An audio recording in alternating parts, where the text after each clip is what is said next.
Yes. Welcome to Chatting Up Chick with your host Chris the Chick. Yeah, that's right, the chick. Sometimes I is a chick, but today I am the chick. Yes. Right. Don't know why Ali G always has to come out. Right. For the last few weeks, last few episodes, I have been chatting about some subjects that are a little bit controversial, a little bit negative, I suppose, in some sense. So I'm going 180. You know what I'm saying?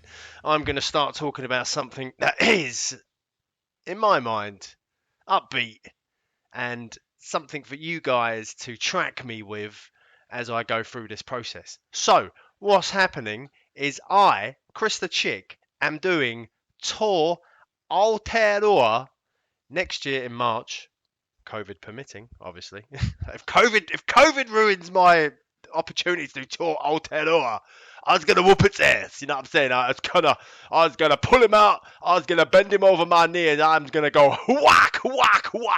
Sorry, Ali G came out again.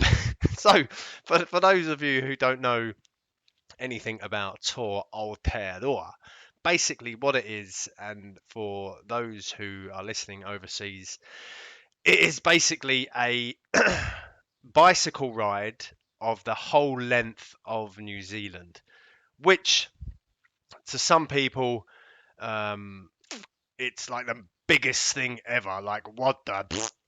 And for others, yeah, it's just a gentle stroll, morning ride. So basically, we're starting in Cape Reinga, which is right up the top of the North Island, and cycling all the way through the North Island, getting the ferry across to the South Island, and following a path down the west coast down to Bluff, which equates to roughly about 3,000 kilometres. And this is something that's done yearly. A guy, I can't remember his name, I'll pop it up on the old screen. He created this ride a few years back, and it's been going now for several years. And it's just basically X amount of people. I think there's maybe 300 people that do it, because obviously if you do any more than that, you start putting too much pressure on the infrastructure around these small little towns. If you've got hundreds and hundreds of cyclists coming through wanting a pie, and you're like, sorry, we normally only have 10 customers a day, it's going to be put a strain on it. So basically, there's about 400 people. They all leave on different days. They've got basically the month of March to complete the 3,000 Ks. Now, you have a whole variety of different abilities. Some people try to do it in 10 days, which to me is nuts. That's like 300 kilometers a day. Sod that. I I couldn't think of anything more excruciating than having to sit on a saddle for 300 kilometers, and no doubt probably about a good 10-hour day of cycling. That is gonna ruin your arse. You hear what I'm saying? Ruin your arse. So I initially wasn't going to do it. This was due to my good friend Glenn Foley, who's also my neighbour. He decided, you know what, sod this, I'm just going to do it. And I was like, fair play to you, son, fair play to you. Gave him the old golf clap, and just left it at it. And then as I started thinking about it, I thought, oh, because he was going to do it by himself. I said, look, I'll help you. I'll come and join you on like the South Island leg of the tour. Which he was, I was like, oh yeah, that'd be great. Like, and then my wife. Oh, did I say that name? I meant, yeah, I'll put a fart noise in there. My wife, she's like, well, why don't you just join him for the whole route? I'm like, really? Are you okaying that? Yeah. I was like, wow, greatest wife ever. Yes.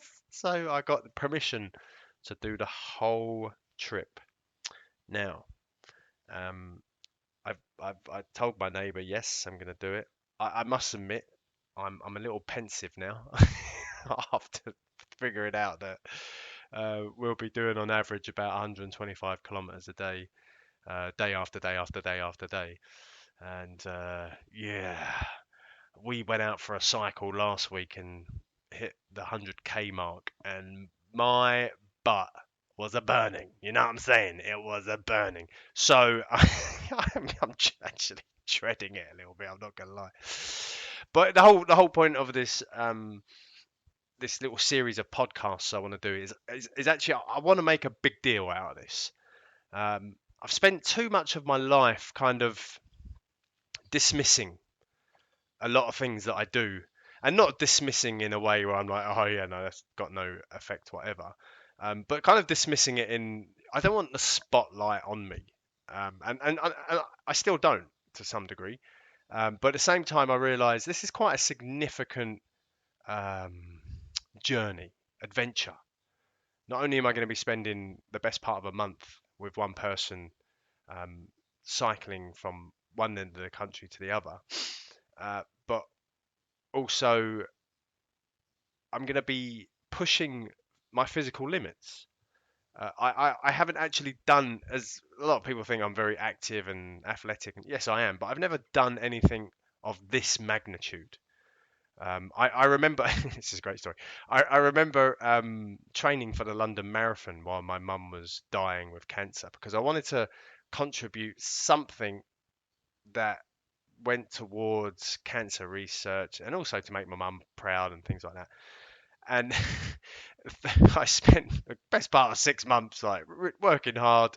I was 21, so you know I was at that time in my life where it was all about drinking, women.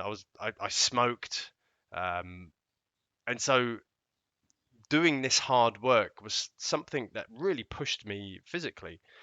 And 3 weeks 3 weeks out from the marathon, I was playing football and rugby at the same time. So I was playing rugby on a Saturday and football on a Sunday. I turned around to my rugby coach and I was like, "Oh, buddy, I'm gonna have to give up rugby because I'm doing a marathon in a few weeks and I don't want to get injured, because I've been working so hard to get to this point where I've got myself so fit." He's like, "Yeah, no problem, buddy." Anyway, the weekend after on the Sunday, I fractured my leg in two places playing football because some guy tackled me badly. So that was the end of my marathon run, and it really it really subconsciously had an effect on me for a long, long time because I thought to myself, well, what's the point in doing all this hard work when it can be taken away from you just like that through no fault of your own? And yeah, it's taken me a long time to kind of recover from that whole ordeal. And so now I find myself back in this situation where I'm aiming for this interesting journey that comes ahead. And part of that journey, I don't want to make it about me.